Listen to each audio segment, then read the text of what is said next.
Lahat po tayong mga tao gusto po natin ng fresh start. Yung makakapagsimula ka ng talagang back to zero. Yung wala kang mapagsisimulang mali. Yung talagang perfect na clean slate. Amen? At ito po yung problema ng mga ex-convict. Pag ikaw ay nakulong, makalaya ka man, pag nag-apply ka ng trabaho, pag binigay mo yung resume mo, nakalagay, ex-convict. Hindi ka matatanggap. At yan ang pinapanalangin ng lahat ng mga dating nakulong. Sana pwede akong makapag-start ulit. Kasi kahit na nakalaya na sila, nandun pa rin yung record na they serve time kung ilang taong ka nakulong at lagi kang paghihinalaan ng mga tao. Dating rapist to, hindi ko harto. Baka mamaya may ma-rape sa amin.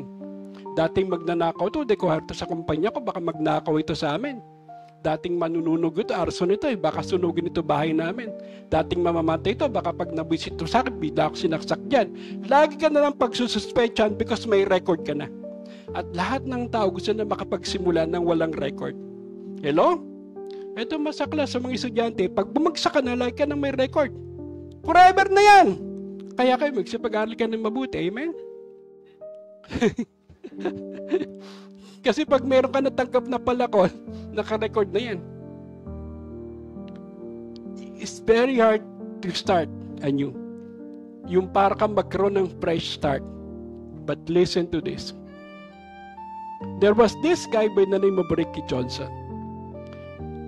Si Ricky Johnson po ay isang Black American.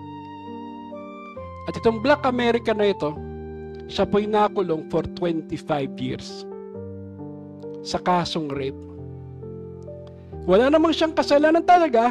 Ang problema, kasi pag itim ka, dali mo makusanin, no?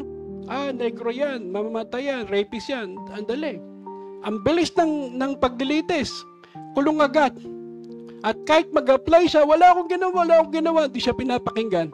For 25 years, siya po'y nakulong. Ang tagal. Nga lang isang taon makulong ka eh.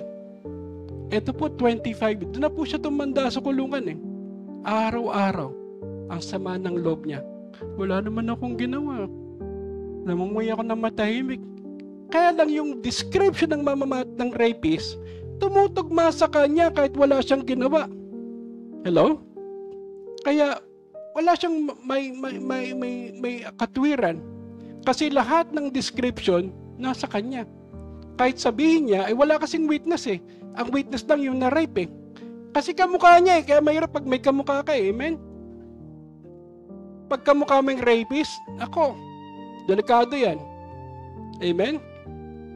Hanggang dumating yung science of DNA.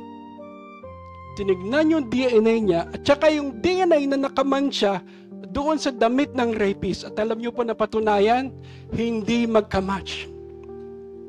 Nung hindi magkamatch, immediately, tinanggal ang kaso, dinrap lahat ng charges, binura lahat ng record. Walang kasalanan, walang krimen na naganap. And immediately siya pa yung nakalaya. And he started a fresh life. That's justification.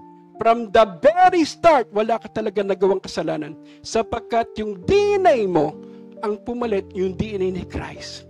Binayar ng dugo ni Christ yung iyong krimen kung kaya lahat ng kasalanan mo binura, nireject lahat, inalis na lahat na para bang ikaw ay walang nagawang kasalanan. So therefore, you can now start a fresh new life in Jesus Christ because you have been justified by God.